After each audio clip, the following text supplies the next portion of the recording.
அங்கும் இங்கும் ஓடுவாரா ஒத்த வந்தான் கையில் பிடித்து ஓடி வாரம் சுடலை மாடு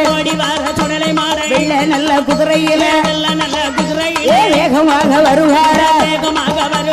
தாயாருக்கு தண்டியலா தனக்கு வெள்ள குதிரைகளா அண்ணனான அண்டனல முண்ட சுவாமி முண்ட சுவாமி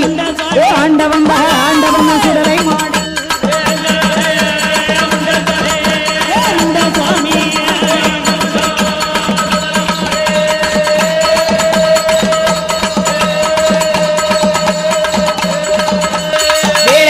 வேளையா விளையாடும் நேரம் ஐயா சமய நல்ல சமயம் ஐயா சம்மதிச்ச நேரம் ஐயா ஒத்த வந்தான் கையில் பிடித்து ஓடி வாரான் சுடலத்தைவா